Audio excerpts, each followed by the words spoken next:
Walk anywhere in Britain and you're literally stepping on history. Lost towns, forgotten people, vanished cultures, all lie beneath our feet. This is amazing. You just stepped back 4,600 years in time. But little by little, they're coming to the surface. Finding these things is incredible. Giving us a glimpse of how our ancestors once lived. Someone could be well at dinner time and then dead by bedtime. And helping us separate the myths and legends from historical fact. I'm Alex Langlands. Good, spot of luck. Glad I came along. And I'm Helen Skelton. In this series, we'll be diving into the past, coming face to face with some of the extraordinary people and places in our history. It is a fantastic landscape. And along the way, we'll be uncovering the secrets that have remained hidden underground for centuries. Get digging. I want to know what's in there.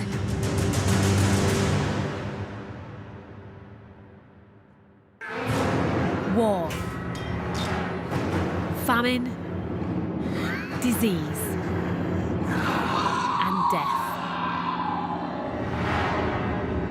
Britain made lots of advances in the Middle Ages, but it definitely had an image problem. And it was an image that was well-deserved. The medieval period was bloody and brutal, and according to many historians, life was at its absolute worst in the 14th century. But just how bad did things get? Our next dig should give us some answers. We're in Poulton, Cheshire, on the banks of the River Dee. It's the site of a burial ground stretching back 1,000 years and containing the perfectly preserved skeletons of hundreds of people. As archaeologists uncover the remains, they're finding that each has a story to tell about one of the most disastrous periods in our country's history. In a century where violence was prevalent and sickness was rife, most peasants could expect only to live until their early 30s. Incredibly, some did manage to survive and even thrive. And in this programme, I'm going on a nationwide tour to find out just how they did it. I'm going to be staying at the dig to find out more about the secrets emerging from beneath. Poulton lies on the border between England and Wales. It was first inhabited around 10,000 years ago, and there was a significant settlement during Roman times. Today, it's a hive of activity, attracting professional archaeologists and enthusiastic amateurs. They travel from all over the country to this one spot. Like most of the area around here, this was an ordinary farmer's field, until an extraordinary discovery. Now, I'm guessing you must be Kevin. Hello, Helen. Nice to meet you. Nice to meet you. Thanks for having us. So, talk to me about this site. What have you found here? We found one of the most important medieval sites in Britain. We have the foundations, the very base stones of an old chapel. It was very much like a lot of medieval churches we see today, with a tower, a nave and a chancel. But we found really good survival of the human remains. We didn't expect the human remains, the skeletons, to survive as well as they did. But we will have almost perfect preservation of the skeletons, and we've dug 959 so far. That's the largest rural assemblage of medieval skeletons ever excavated in Britain. It's no wonder this is considered one of the most important archaeological sites in the country. Generations of families all buried in one spot. 959 bodies unearthed so far. But how many are there in total? We estimate up to 2,000. We've dug in the graveyard itself, in the western, southern and northern graveyards, but we've never dug in the eastern. And there's a good possibility that there's just as many in the eastern graveyard as the three combined. In the Middle Ages, around 80% of Britons were peasant farmers. So by excavating and studying the bones of those here in Poulton, we can learn more about how our ancestors worked, played, lived and died. Oh my days. I mean, I knew there were skeletons here, but that is something else, isn't it? Beautiful preservation, isn't it? Really beautiful. So intact. Absolutely. I mean, who was this? Well, we've got a sub-adult here exposed, so somebody who's about 12 years old when they died. From a skeleton, how much can we learn about this young person's life? What they did, what kind of things they ate, what quality of life they had? Well, in this particular skeleton, I think the most interesting thing we can say about that aspect is the fact that there are lines. Can you see the teeth here? Can you see the lines on the teeth? Yeah. Very, very faint lines. And as the teeth develop, something can stop them growing as they should do. And they cause these linear grooves. It's basically lines of arrested growth.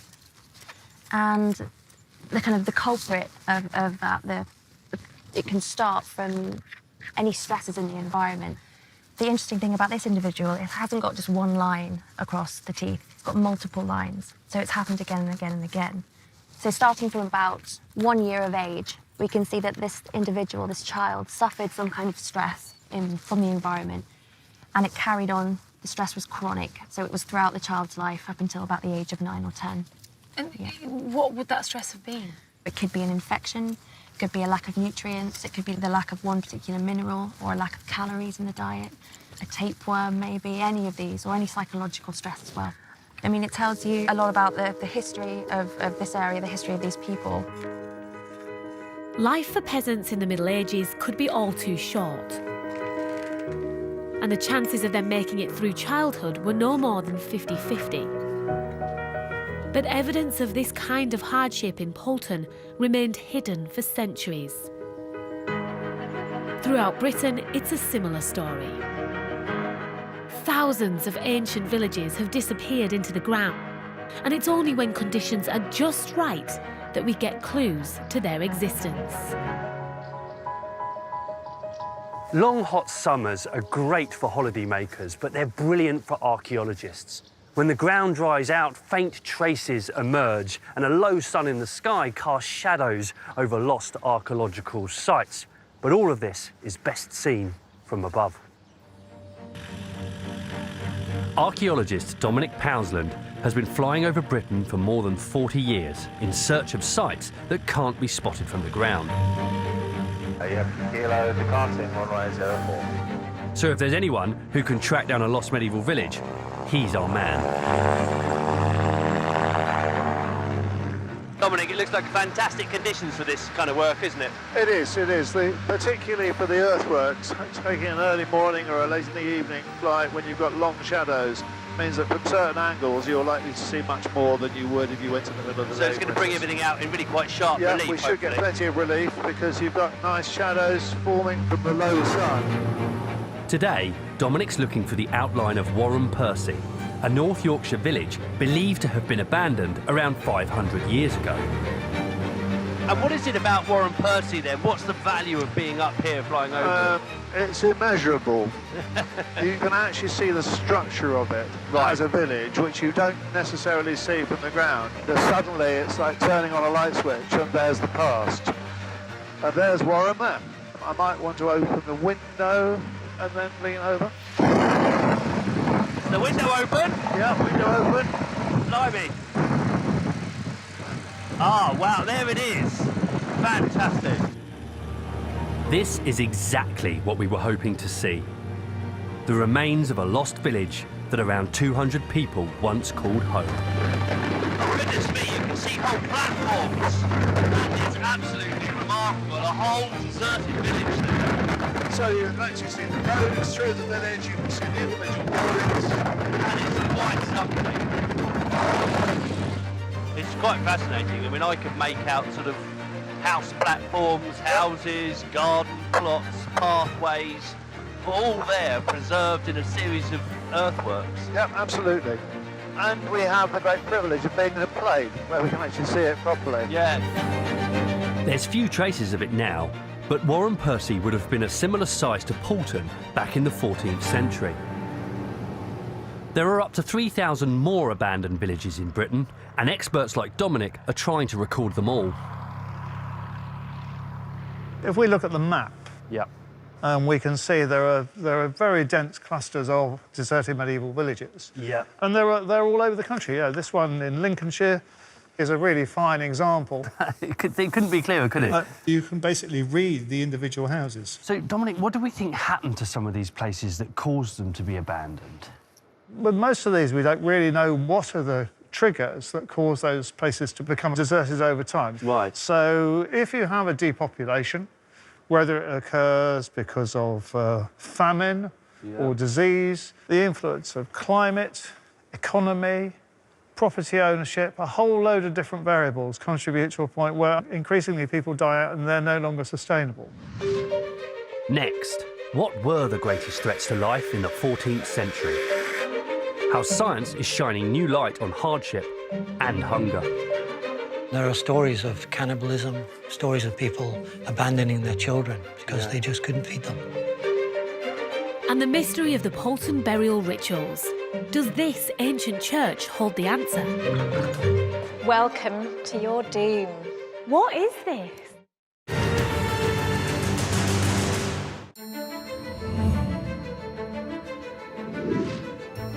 One village, one burial ground, and the remains of up to 2,000 people. Poulton in Cheshire is one of Britain's most remarkable archaeological sites because of the sheer number of bodies that have been unearthed here. These skeletons are providing new evidence of how people lived and died in the Middle Ages. What's happening here? Amber is taking an easting and a northing reading. So she's finding the location within our grid system of the ankles.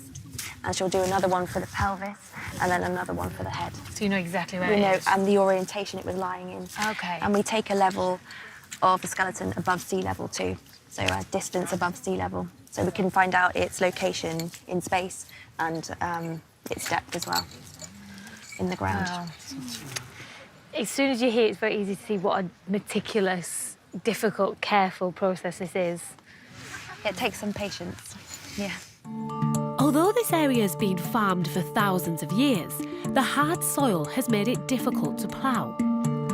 One reason why the bones have been so well preserved. This sort of crushing of the skull here, that's just Post-mortem, Right. yeah, to death. So that's the impact, basically, of the earth above it. You can see that there are compression fractures in Right. the ribs here. Right. Yeah, the lower legs as well. But that's happened after? That's happened after death. Is it possible to tell at this stage what this individual might have died of? It's not, no. There's no indication on the bone of trauma or signs of infection. A lot of the diseases that were around at that time would have killed the host quite quickly and not enough time for the bones to make any changes or adapt to the disease. There might be other signs of nutritional deficiency or mineral deficiency that they can look for. The underside of the orbits is a good place to look for signs of anemia, something like that. During the Middle Ages, poor nutrition could be a huge problem in places like Poulton. Despite their poverty, it was possible for peasants to live a relatively healthy life when things were going well. But it was all too easy for crop failures to make getting enough to eat a daily struggle. To keep famine at bay, every growing season became a challenge to produce as much food as possible. And this place is a fantastic illustration of what that meant in practice. This is Winterbourne medieval barn, and when it was built in 1342, it was a massive 143 feet long. Just imagine how much back-breaking labour went into filling this place with grain to the rafters. As many as 80 full-sized oak trees were used to construct the barn's towering roof. When we talk about impressive medieval architecture, we're usually referring to the great cathedrals of the age. But this, for me, is just as significant. It's a memorial to the daily life of a peasant community. But I'm not here simply to admire its design and construction. The original timbers in this barn hold secrets to our past. And by studying samples from them, we can start to understand why putting food on the table was so difficult for our ancestors. And solidly medieval, yes? 14th century, I believe. First things first, we need to get drilling. So we're going for this area just down here. Right, OK. So we're going to hopefully take a core sample straight through that. And Through there, and then you get a profile, basically, through the age of this tree. Absolutely, yes. So we can see how it's been growing and what's been affecting it, hopefully. Right, OK, right. Well, I'd better let you get on with that and get out your way. Perfect. Good steady hand, I suspect you need this. You do, yes, absolutely. You start off very slow. Yeah, picking up the speed now. Yeah. You're happy it's bitten? Yeah. I really like the idea that we're drilling back through time here. Just to get through the surface, and then as we go through it, and get it hopefully in one piece. It's fantastic.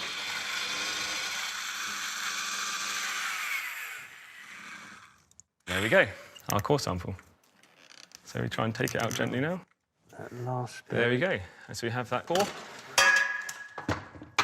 And so what we can see there is how well the tree has been growing year on year.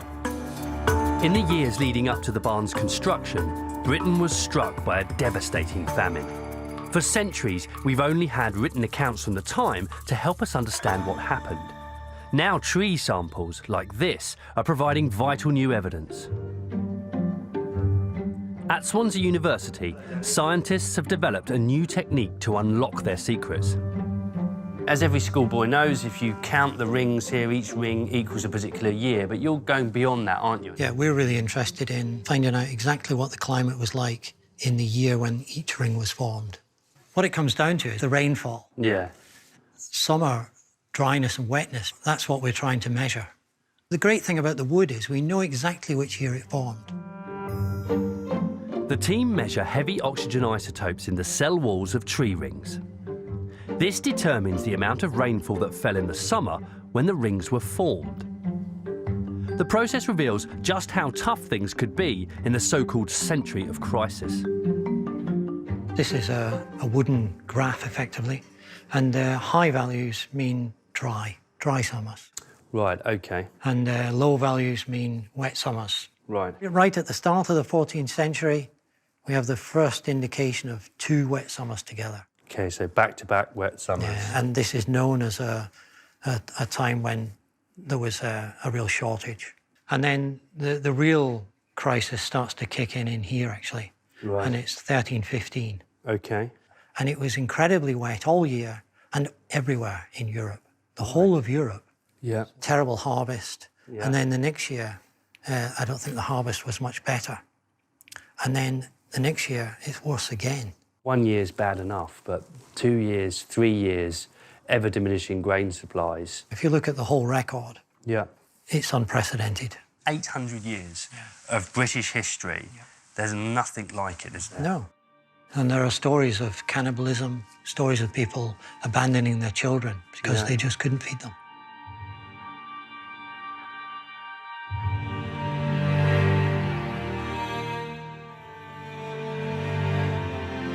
This is a remarkable and unexpected insight into one of Britain's lost tragedies. And if we compare what Danny was saying to what's written in the historical source materials, then it all starts to make sense. We have this account from 1316, which says, "The hand of God appears to be raised against us. For in the past year there was such plentiful rain that men could scarcely harvest the corn or bring it safely to the barn. In the present year, worse has happened, for the floods of rain have rotted almost all the seed."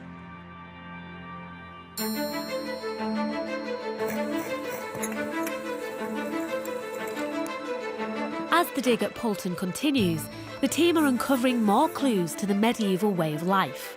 And a big part of people's lives was how they dealt with death. Kevin, talk us through what you found here.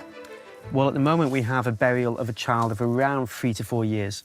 The students have fully excavated and recorded the actual grave fill, and they've exposed the burial beneath. They've recorded the burial, and now they're beginning to lift the bones. Hundreds, possibly thousands of people were buried here in this very concentrated area. How can you work out when they're from? That's a very good question, and we use several different pieces of evidence. The first thing is religious belief. If you look at this burial here, even though it's partially lifted, you can see that the head is at the west end and the feet is at the east end. This is a classic medieval Christian layout, so that on the day of judgment, you rise to face the east, to face Jesus coming back at the call of Gabriel's trumpet. Now, that shows that it's medieval. And would these people have been buried in coffins? Some of them were. We have a belief that about 20% were, and about 80% were buried in shrouds, so basically in cloths. Christian burial rituals were obviously important to peasants in the Middle Ages. Not really surprising when religion played such a major part in their lives. But in an age when most people were illiterate, how were such beliefs passed on? And how did ordinary people learn about heaven and hell? Poulton's medieval chapel has long gone, but others still survive. The Guild Chapel is one of the most historic buildings in Shakespeare's hometown of Stratford-upon-Avon. Step inside and you get a dramatic introduction to the way ordinary people saw the afterlife centuries ago. Hello, you must be Kate. Nice to meet you. Nice Helen. to meet you. Welcome to your doom.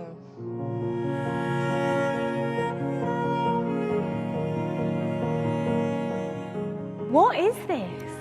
This is a Last Judgment painting.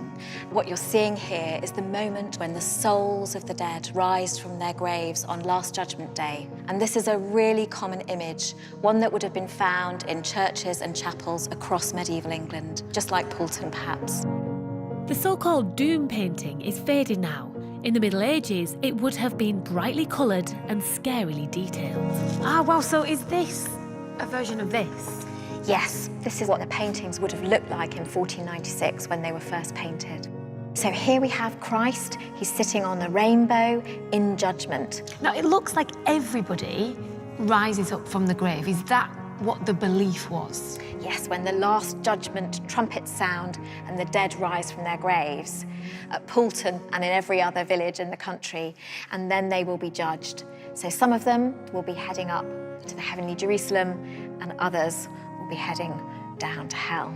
Now, hell looks like it's going to be quite a busy place. A lot of people are heading here. Yes, if we look in a little bit more detail, here we have the gruesome mouth of hell, and here are the souls of the damned being dragged with a chain around them by demons down through hell into unspeakable torments beyond. And here are demons with flails tormenting those who are being boiled alive. These paintings did serve a real purpose, didn't they? Why were they done? Well, they were done to remind you how to behave, what to do, what not to do.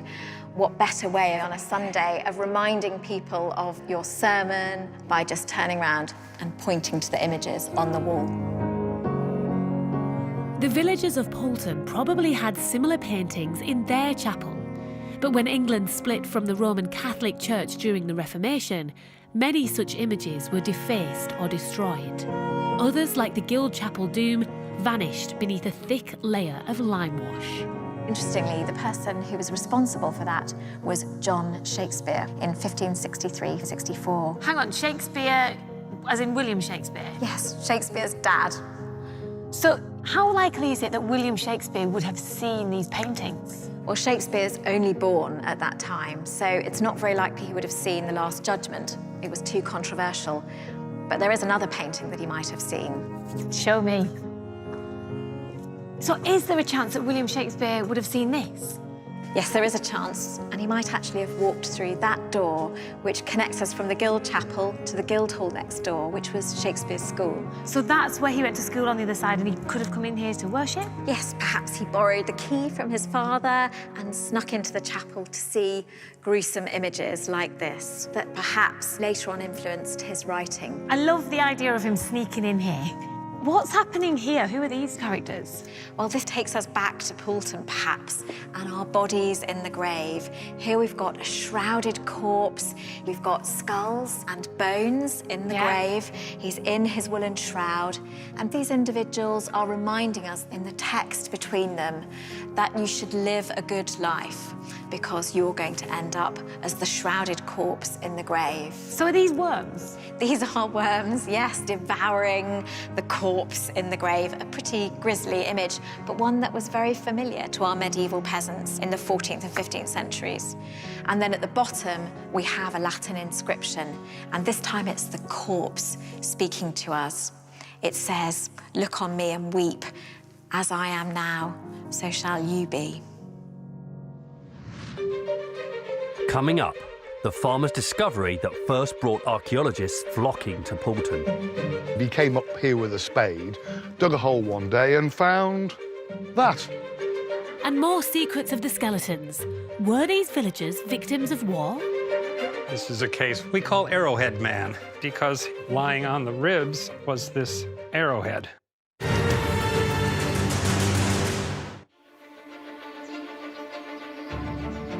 Cheshire, prime agricultural country, worked since Neolithic times. On its extreme western edge, Chapel House Farm, where besides crops and dairy herds, you'll find an archaeological team excavating a village that was hidden underground for centuries. But what first brought them here?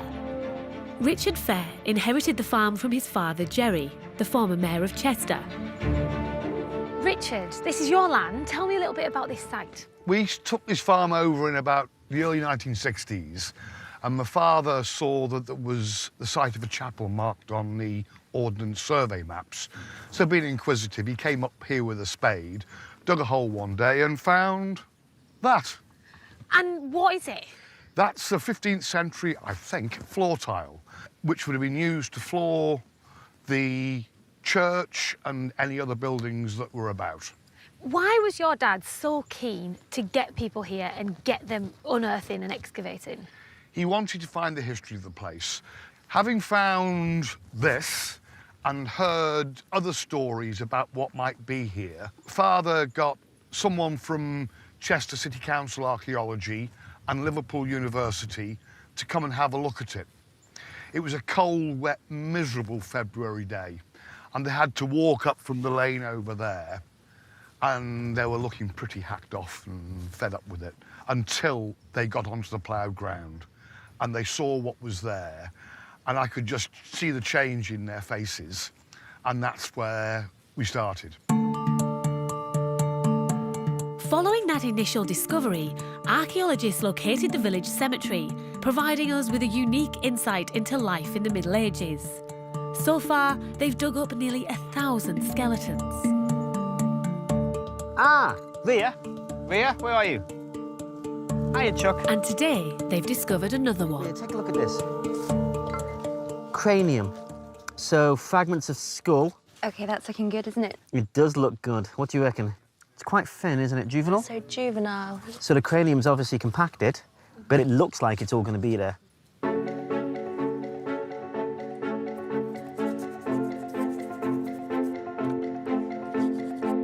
All the human remains unearthed at the site are carefully excavated, then sent for analysis here at Liverpool John Moores University. So how much can you tell, or how much can you learn from skeletons that are 700 years old? Well, among other things, you can measure them to determine the stature of an individual. You can determine sex in some cases. You can determine if they are, for example, in this case, showing a really nasty example of osteoarthritis. So you can determine that this person was really working hard. Can I ask you about these teeth? Sure. Because these are phenomenal.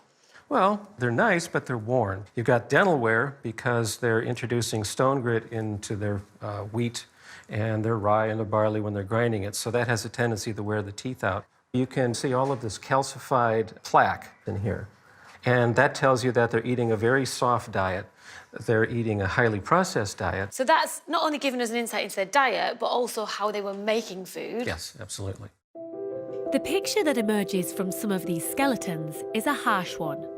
By analysing the state of the bones, the team can draw at least one conclusion about the lives of Poulton peasants.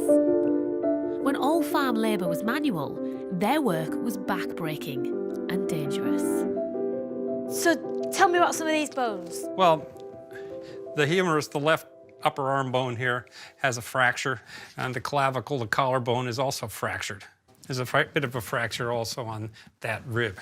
Is it fair to conclude from the spine and from the injuries to the upper body that this person did a lot of manual labour? They were probably doing manual labor for this type of condition to develop. There's a lot of bony growths in the lumbar region, which is indicative of arthritis type of things. Some of the fractures are also indicating people that are doing manual labor, people that are living that kind of lifestyle have a higher incidence of accidents. Okay. And these accidents could have caused these fractures as well. People fall off things, they get kicked by a horse. Different accidents can happen. But not all injuries were due to hard work or accidents. In the Middle Ages, wars were frequent, at home as well as abroad. And because of its location, the people of Poulton may have seen more fighting than you would expect. Hello, Spencer. Especially in the 13th and 14th centuries. Remarkable ruin we've got here.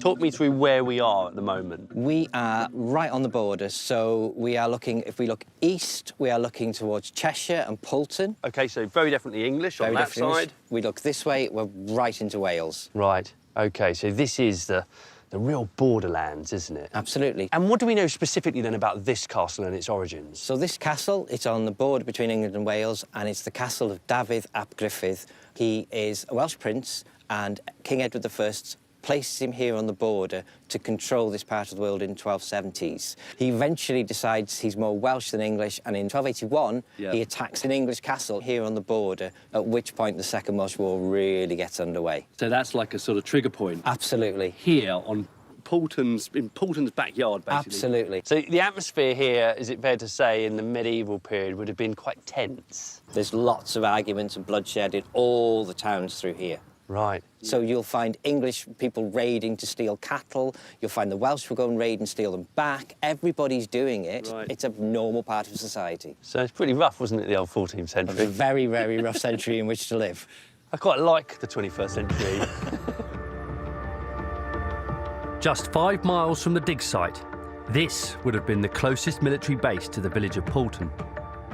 Peaceful today, but in a state of war 700 years ago. The Poulton peasants then are right in the middle of all of this, aren't they? Absolutely. So if we look at the map, we can see that they are right on the border. So they are here, and the border is a couple of 100 metres to the south. Right.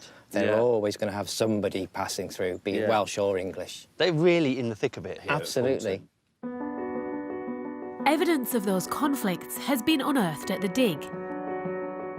One of the bodies analysed by the lab team displays clear signs of fatal wounds.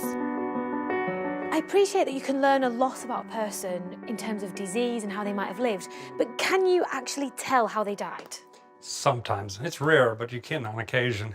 This is a case where we can. This is a case we call Arrowhead Man, because he was found with this arm, his right arm, wrapped over like this in an unusual burial position. Like this? Like that. And then when the arm was lifted, lying on the ribs underneath it, right there, was this arrowhead. Oh, so that's an arrowhead. That's huge. Yes. I mean, that would definitely kill you, wouldn't it? That would definitely kill you. They were people killers, used in battle to kill people. But Poulton isn't, or doesn't seem like a site of battle. No, but on the other hand, right at the bottom of the hill by the Poulton graveyard is the Welsh border. So you're saying he was killed by a Welshman? Could have been a border skirmish, and he got caught up in it. It's not just the everyday life at Poulton, but there were rare cases of more dramatic, violent death also. It's a lucky find from us from an archaeological point of view, but it obviously wasn't lucky for this individual because that's how they died.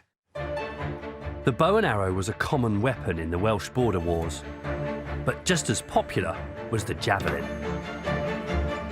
How are you? Nice to meet you. Spencer's introducing me to Roland Williamson, an expert in medieval fighting techniques. OK, javelin spear, what's the difference? A javelin is merely a spear that you've let go of. Right, OK. You wouldn't necessarily expect to get this back. Well, assuming you'd managed to kill the object that you were hurling this at, then, you'd recover it. Well, of course, assuming you managed to hit it in the Indeed, first place. that too. Or indeed, you might have to resort to possibly a backup. Right. Or indeed, just turning and running. That's probably my game plan. But nonetheless, I want to see how these things are thrown. So can you give me a demonstration? By all means. OK, so talk me through your posture then. How are you throwing this thing? Get into your hand and just feel the weight so that it's nicely balanced. Ooh. Yes, I can see. So you get the idea. See, we got a professional here. We have, haven't we? Yep. Right, my go then, Roland? Indeed, your turn for a right-hander. I'll just clean the dirt off. I always do that. It's a bit of a ritual. But... Yeah, I want a nice clean kill. Indeed. OK, here we go. Oh! Oh, right in the toes. Might have got him on the toe. Might have trimmed his toenails. Come on, let's go and pick these javelins up then. Look, it did. Look, it hit the... Look, just hit the bottom there. Is it actually in? Look! It's stuck. I got it, look! I hit the shield. I got it. Well, I think certainly the English soldier that I hit with my javelin is going to have a sore toe. Right, come on, I want another go at this. The people of Poulton, like villagers all over medieval Britain, would have had to have put up with some pretty rough conditions, and this place was in the middle of a war zone. Now, as far as we know, they knuckled down and got on with life. They were clearly a pretty resilient bunch. Next, piecing together the lives of the Poulton peasants from the objects they left behind. I feel really lucky to have had hold of that because someone at some point, hundreds of years ago, has used that. And for all the 14th century's famines and wars, there was an even greater threat facing these villagers: the Black Death. It would have been absolutely terrifying. People had no understanding of how this disease was being spread.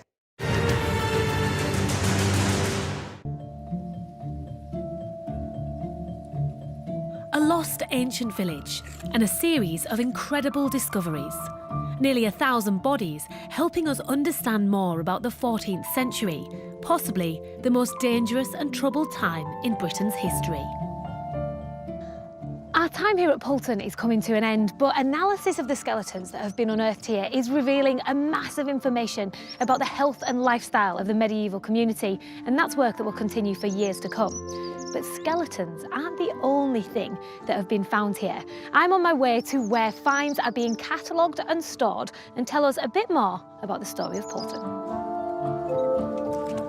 Most of the graves include no personal possessions, but a wide range of artefacts have still been discovered. They include ornaments, coins, jewellery and pottery.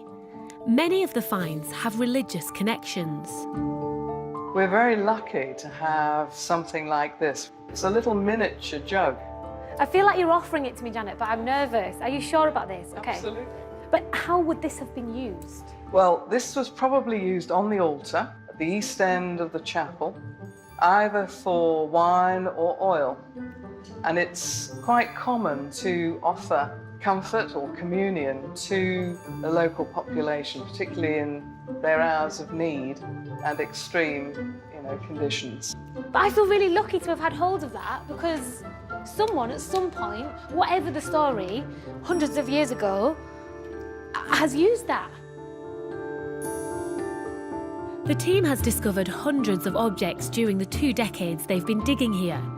They date not only from the Middle Ages, but from Roman times and even from the Neolithic period. You have a lot of unusual things. I mean, what is this? Yeah, this is one of the metal finds that we have, and it's a piece of horse harness. And if you look very carefully, you just catch the light on the remaining gold decoration beside the white enamel pattern that would have been a butterfly or moth. Oh, I see. That's brilliant.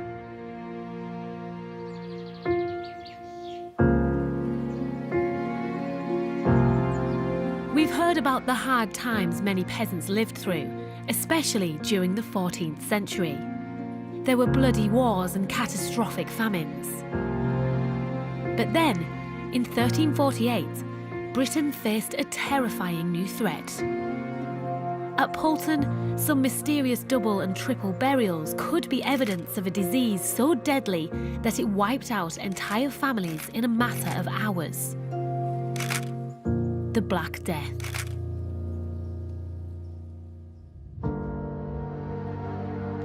But what was it actually like to live through this terrible epidemic? And how did it become one of the biggest killers in recorded history?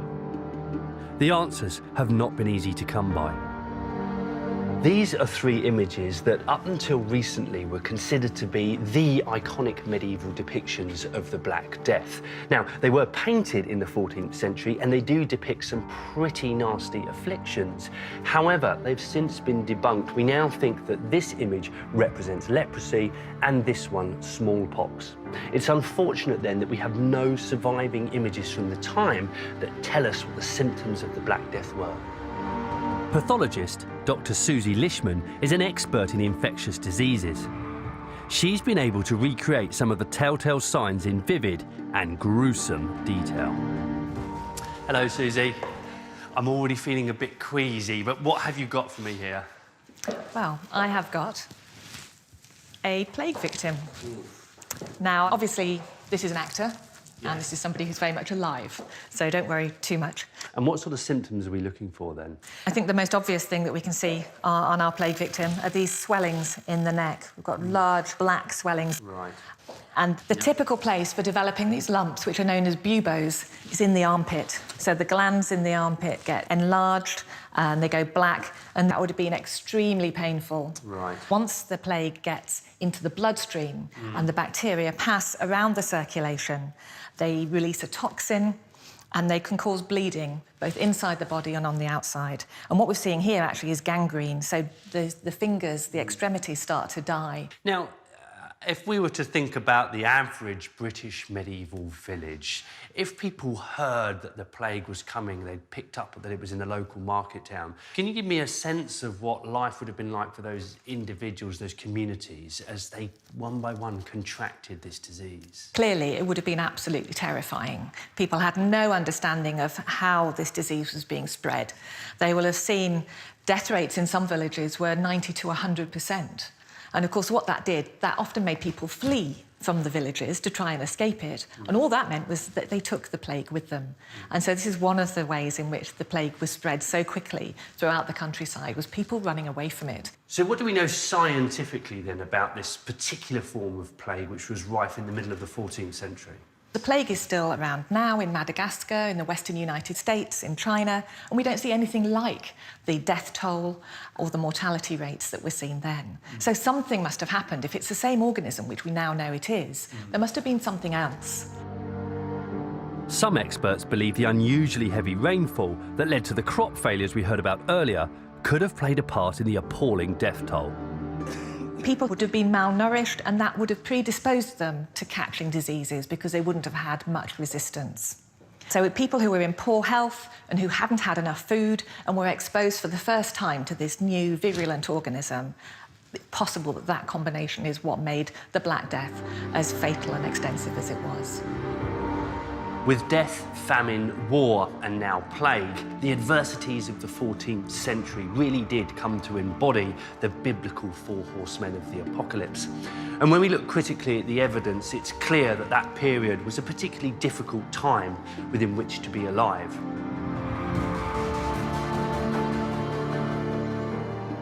We'll probably never find out how many villagers in Poulton lost their lives prematurely during that most dangerous of centuries. But with every dig season, archaeologists here are uncovering more of their secrets. A successful season draws to a close. What's next for Poulton? We've had a really good season, but it has thrown up far more questions than it's answered, and that's the nature of archaeology. All the human remains have now been sent to Liverpool John Moores University, so you've seen what they're doing there. They're analysing the bones, they're cleaning the bones, they're researching. Ultimately, what will happen to those bones? When we've got all of the scientific data we can out of them, we're going to return them to Poulton. They came from here, we'll bring them back for reburial here. This is where they belong. So they're helping us learn, but we will bring them back at the end because we never forget the humanity.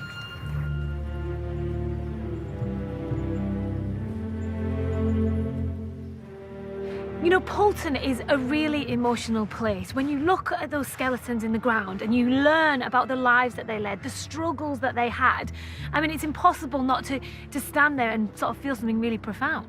And what incredible struggles they were. I mean, when they weren't fighting wars or facing down disease, they were staving off hunger brought about by crop failure and financial hardship. Maybe that's why I empathise particularly. I'm from a farming family in a rural area, and those people were the backbone of this country. Nobody would have had anything to eat if it wasn't for them working this land. So maybe they deserve more recognition. I mean, they may have died 800 years ago, but they have left an indelible mark on the landscape we see around us. And they navigated their way through the century of crisis, one of the darkest and most dangerous periods of Britain's history.